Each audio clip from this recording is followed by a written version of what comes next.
আব্দুস সালাম তিনি প্রশ্ন করেছিলেন যে পশ্চিম দিকে পা দিয়ে ঘুমানো যাবে কিনা। আব্দুল সালাম তার প্রশ্ন হচ্ছে পশ্চিম দিকে পা দিয়ে ঘুমানো যাবে কিনা এই সম্পর্কে। পশ্চিম দিক, এখানে আমরা যদি দিক বলি, আমাদের দেশ হিসেবে পশ্চিম দিক হচ্ছে কেবলা। এখানে একটা দাঁড়াচ্ছে, কথার মর্মই দাঁড়াচ্ছে যে কেবলার দিকে পা দিয়ে ঘুমানো যাবে কিনা। এটা মানে এটা কথার মর্ম দাঁড়াচ্ছে। আর কেবলার দিকে পা দিয়ে ঘুমানো যাবে কিনা এই সম্পর্কে এই এমনি হাদিস কোরআনে বা স্পষ্ট ভাবে কোথাও সরাসরি নিষেধাজ্ঞা এখানে আসেনি। এই হাদিস শরীফের মধ্যে, সহিহ বুখারী মুসলিম শরীফের মধ্যে রয়েছে, লা তাস্তাকবিলুল কিবলাতা বিগায়াতিন আও তাস্তাদবিরুহা।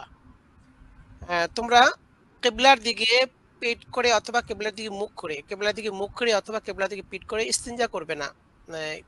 তাহলে কিবলার দিকে মুখ করে পিঠ করে ইস্তিনজা করা, প্রস্রাব পায়খানা করা, এগুলো নিষিদ্ধ হয় এই হাদিসের মাধ্যমে। এছাড়াও বুজাক, মানে থুতু কিবলার দিকে ফেলতে হয়, আরেকটা হাদিসের মধ্যে নিষেধ করা হয়েছে।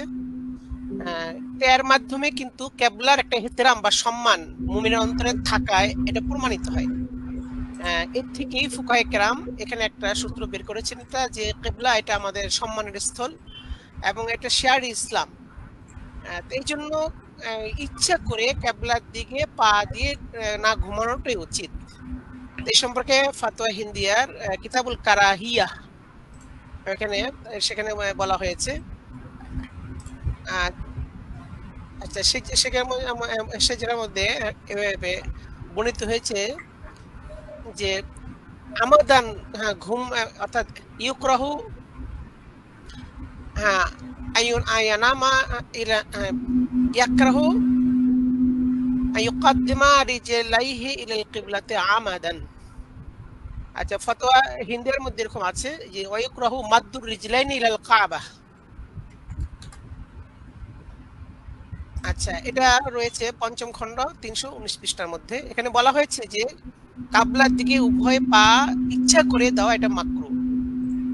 এই জন্য এই জন্য যেহেতু এখানে আমাদের কাবা শরীফ সম্মানের স্থান, যদিও সরাসরি কোরআন হাদিসের মধ্যে নিষেধাজ্ঞা আসেনি, কিন্তু কিছু কিছু ক্ষেত্রে যে নিষেধাজ্ঞা আসছে তার উপর নির্ভর করে ফুকায়ে কেরাম কাবার দিকে পা ফেলে, মানে পা লম্বা করে ঘুমানোকে মাকরুহ বলেছেন।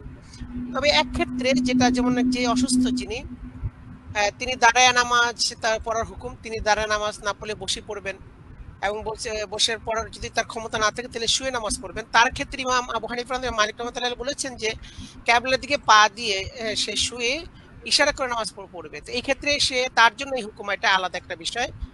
কিন্তু এমনি স্বাভাবিকভাবে ইচ্ছা করে কিবলার দিকে পা দেওয়াটা মাকরুহ হবে। কিন্তু কেউ যদি কিবলার দিকে পা দিয়ে নিয়ত থাকে এই কথাটা যে আমি কিবলার ইহানত করতেছি, অপমান করতেছি, তাহলে কিন্তু এটা হারাম পর্যায়ে চলে যাবে, তখন আর মাকরুহ থাকবে না, ওটা কুফুর এবং হারাম পর্যায়ে চলে যাবে। সে আর ইসলামকে সে লাঞ্ছিত করছে। আর ওইরকম যদি নিয়ত না থাকে, শুধু এমনি পা দিয়েছে, তাই সেটা দৃষ্টিগত হিসেবে সেটা মাকরুহ তানজিয়াত না করাটা ভালো। এর থেকে পরহেজ করা আমাদের উচিত। ধন্যবাদ।